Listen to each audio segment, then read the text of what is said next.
Hello there, and welcome to Daniel's Infinite Playlist. And today we're going to talk about the new and exciting album from well-known British artist Bat for Lashes, which is called Lost Girls.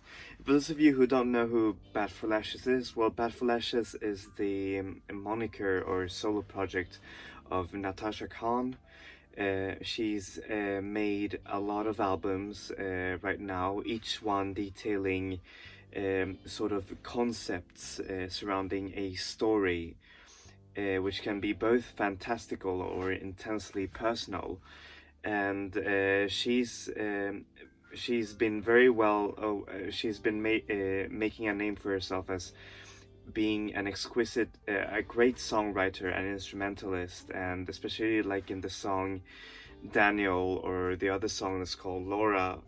She's basically a really talented person, and now she's finally back with a new album, which is like 3 years since her last album, which is called The Bride, and it's really something. So, how is it to listen to this album? Well, it's a bit like this.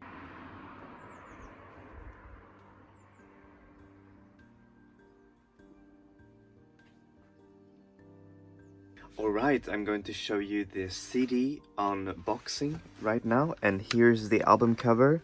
It's just the coolest, I love it.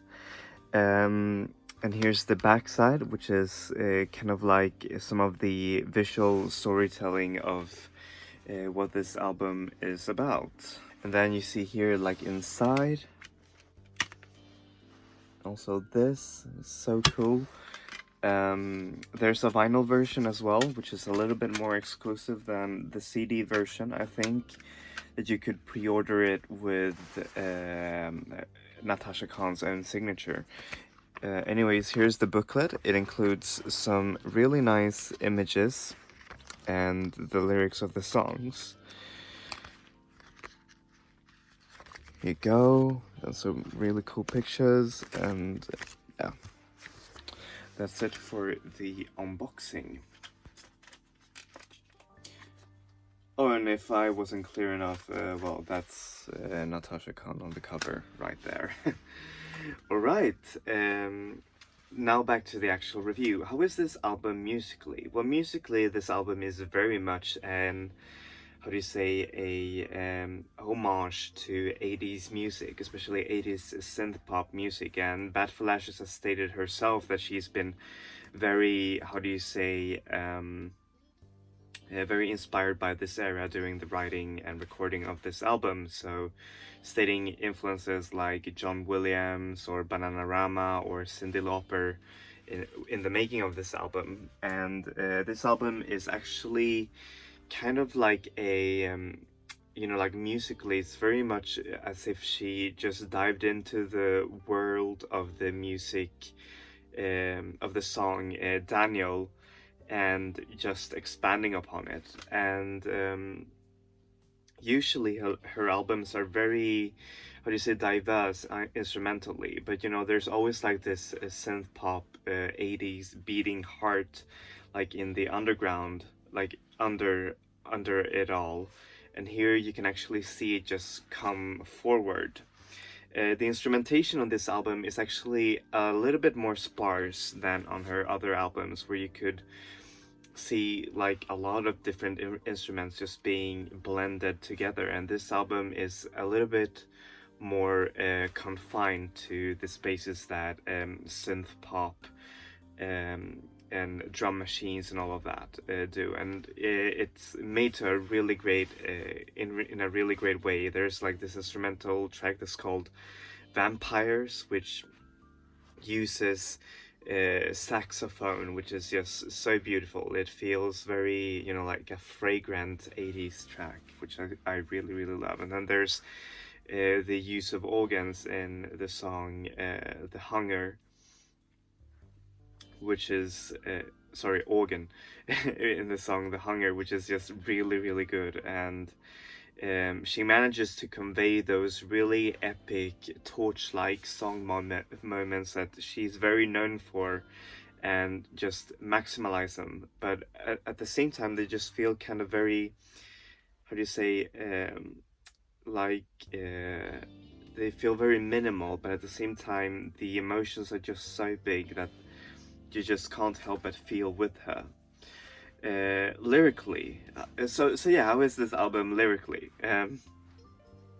Well, lyrically, this album is very beautiful. It conveys images of love, of desire, of being lost, but also being free.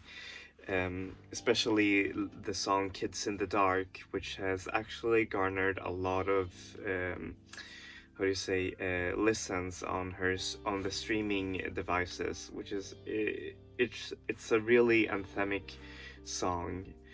And the whole theme surrounding this album apparently is surrounding a character that's called Nikki, which is a lost girl, and apparently she got lost and joined this old girl biker gang, which call themselves the Lost Girls, which is just, it's really cool. I really love this concept. I don't know if all of the, how do you say, all of the themes or the story that this album is supposed to be having, it just comes across as clearly. For example, there's a clear narrative in the album The Bride, and also arguably in the album Two Sons as well. But in this one, I'd say it's a little bit more symbolic, more than a clear structured narrative surrounding this character Nikki. However, I feel it's just really cool, and you should check out the videos and all of that. And I really love that about Bad for Lashes, is that she really goes all out on her how to say, on her concepts, and not so many artists really do that. Some artists just, yeah, they don't even think about that. So yeah, what do I give this album? Well, it's an 8 out of 10. It's a great album from Bat for Lashes. It showcases a Natasha Khan's talent in telling a story that's just really heart-touching, and her voice is as beautiful as ever. However, the album can just feel a little bit too confined in the closed 80s synth pop, how do you say, memorabilia that she's trying to use, because compared to like other albums that she's made, they're so diverse, you know, like musically and instrumentally and all of that. But at the same time, thematically, it just works really well for this album, and there's never a dull song, and I feel that she's really made something special here, and I feel that you guys should listen to it as well. So yeah, thank you so much for watching this review. As always, I'm going to put the artist links down below. Bat for Lashes is available everywhere, streaming, and there are also physical versions for those of you who want to have it. And as always, I'm going to be reviewing new albums every Wednesday and classic albums every Saturday. So yeah, please give a like and subscribe if you really like this video. And yeah, that's it for me. Enjoy music, enjoy life, people. Vi ses. Hej då!